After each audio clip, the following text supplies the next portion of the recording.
Ao fundo, meu amigo, professor Eustáquio Presley, tem aprendido muito. Ever and ever, forever and ever will be the one who shines on me like a morning sun. Ever, forever and ever will be my spring, my rainbow's and the song I sing. Take me far beyond the imagination. You're my dream come true, my consolation. Bom dia! Hoje são 20 de março de 2021, sábado, Brasília, Distrito Federal, Brasil. Mais um vídeo sobre língua portuguesa. Vou trazer aqui mais uma questão que, entre aspas, caiu em um concurso público para a Universidade Presbiteriana Mackenzie, no estado de São Paulo. Veja a questão aí. Temos assim: assinale a alternativa correta. E aí vem as opções A, B, C, D, E. O que essa questão quer? Ela quer que você encontre a única opção que traga uma afirmação correta em se tratando de língua portuguesa. Então você vai procurar a única opção que traga uma afirmação correta. Uma afirmação correta. Procure-a. Depois eu volto.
Muito bem. Então vamos responder aí, vamos procurar a única alternativa, a única opção que traga uma afirmação correta. Vejamos a opção A. De acordo com a gramática normativa, as palavras espécie e três são acentuadas por apresentarem vogal E na sílaba tônica. Eis aí uma afirmação. Essa afirmação está correta ou incorreta?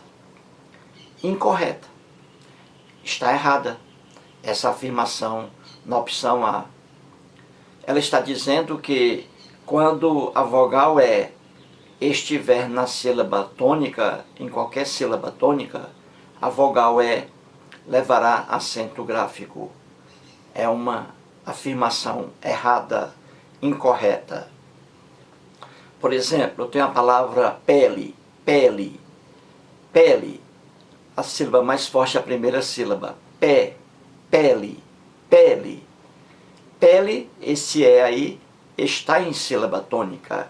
É a vogal E. Só que não leva acento gráfico. Não leva. Pele. Não leva acento gráfico. Entendeu? Então não existe essa regra. A vogal E na sílaba tônica será acentuada graficamente. Não existe isso.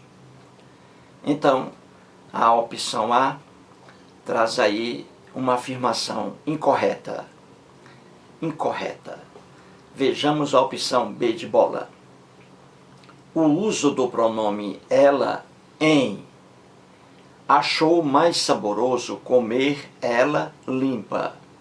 Embora comum na língua coloquial, não é apropriado a textos formais. Será que essa opção B de bola faz uma afirmação correta?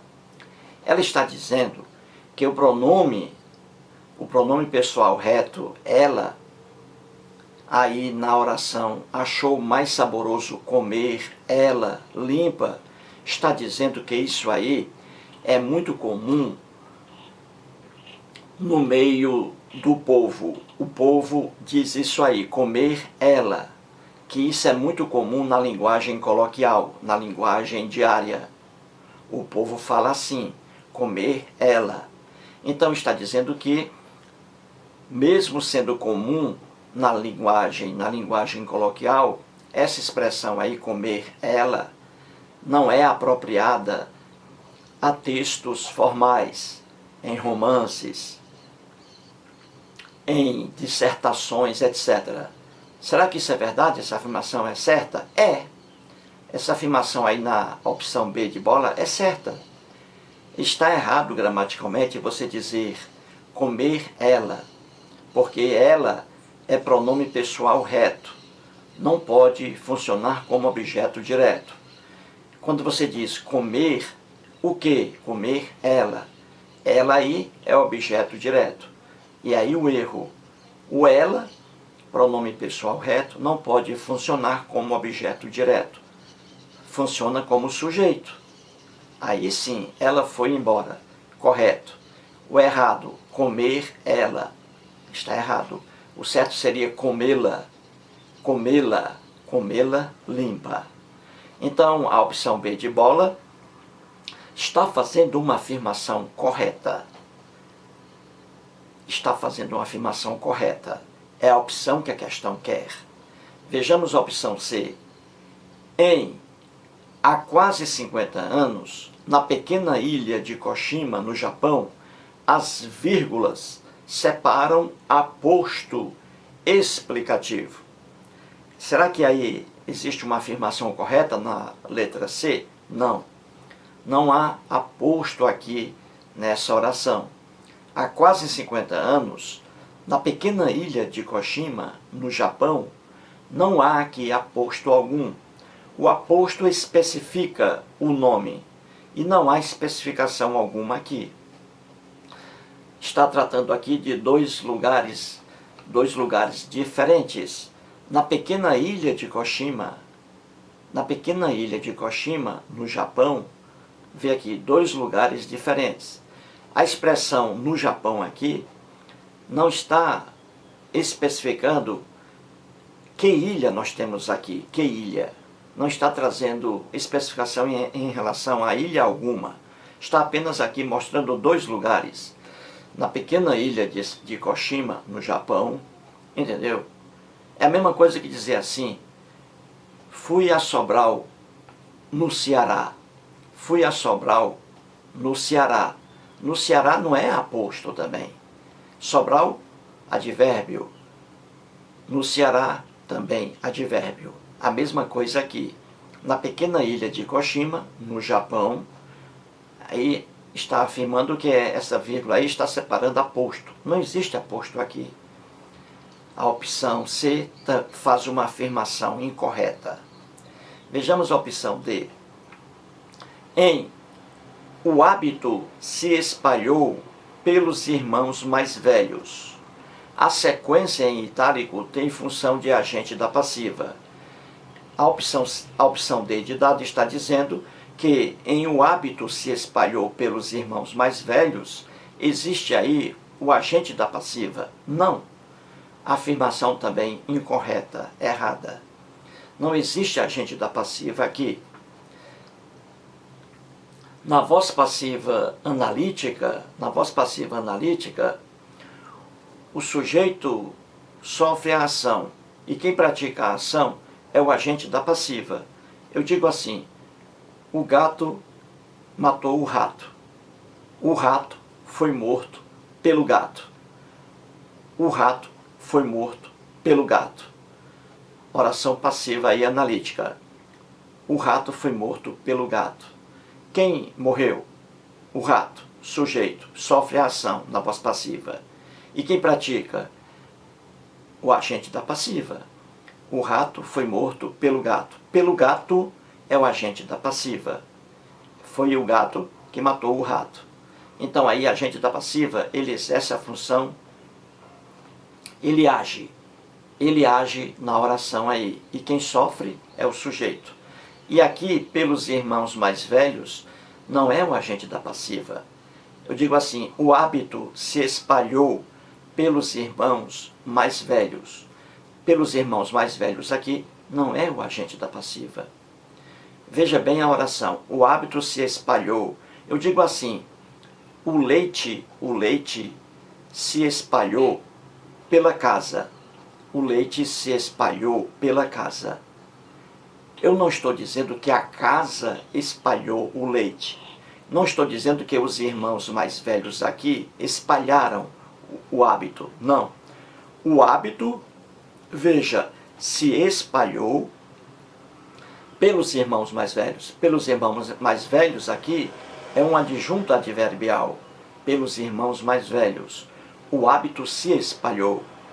Se espalhou aqui está se referindo